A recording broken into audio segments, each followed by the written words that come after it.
Brendan, what do you do for the next 3 hours? Will you be crowded in front of a television set, hoping that Netherlands win and then you get into a shootout kind of a situation with both the other teams?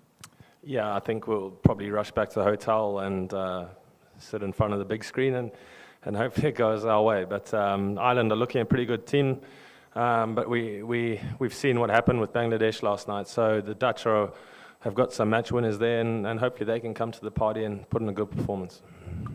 Tell me something, when you lost those early wickets, was there a bit of a concern in the dressing room? There was a bit of a misunderstanding with when we needed to get the runs, and that we thought that was 12 overs. So guys probably went a little bit too hard and didn't give themselves enough time. And then later found out that we needed it in 15.3 or 4 overs. So if we had known that a little bit earlier, I think we probably would have been a bit more solid. But fortunately, Alton Chigumbura was phenomenal. How would you rate the bowling performance today? Solid yet again? Yeah, I think definitely our best bowling performance in the last 3 games. But again, if we're going to be critical, batters getting out and experienced top order players that have been successful for us for a long time have unfortunately missed out. But I think we bowled and fielded well, and yeah, happy with the result. Irrespective of what happens in the next 3 hours, how would you assess your team right now, and where do you think Zimbabwe cricket is right now after this stage? Well, firstly, it's nice to be playing cricket again. Remember, we haven't played for 6 months, so guys are starting to get back into the swing of things. And you know, I think if we happen to qualify, I think we'll definitely step up our game and against the top sides, and we've done that before. So, but we can't control the outcome of this upcoming match, and just fingers crossed that the Dutch come good tonight. What's the next engagement for your team after this tournament? After this tournament, there's nothing until June, July. We've got South Africa Test match and Australia. So that's obviously 2 very big teams for us, and there's going to be a lot of preparation. But unfortunately, there's not a lot of cricket for us until then. So yeah, we just hope we can get more game time in. Brendan, provided Zimbabwe do go through, what will be your approach against the big teams? Pretty much the same, or a little tweak here and there? I think you'll see the players a lot more relaxed. I think there's a lot of expectation in the qualifiers. We've never been a part of a qualifier, so I think guys have been really tense and frozen up and haven't played with that freedom. So I think against the bigger nations, we will, hopefully, if we get through, definitely go out and try and entertain and play the brand of cricket that we like to play.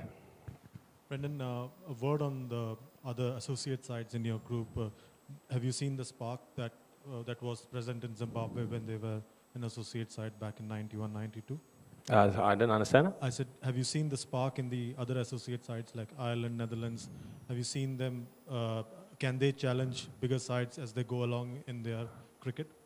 Absolutely. I think it's the way those teams have improved in a short period of time is excellent. I think the ICC have invested a lot of time and money into them, and you can definitely see the rewards that they're getting back from those teams. And it's good, it's healthy for world cricket, and it makes us realize that we need to step our games up, and you know, because people are catching up quickly, and we can't afford to do that in cricket. So.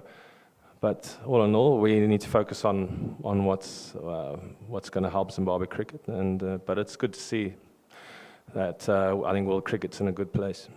One final question from me: how would you rate this pitch? What's like a par score here? I think 150, 160. I don't think anything lower than that is competitive.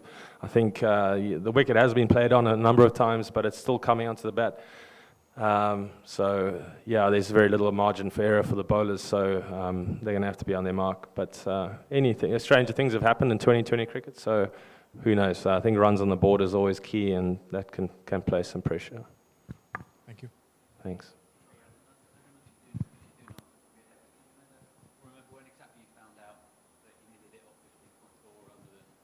So, Can you? 15.4 rather than, I think you said 12, did you? Yeah. At the start. Can you I think it was around the 8th, 9th over.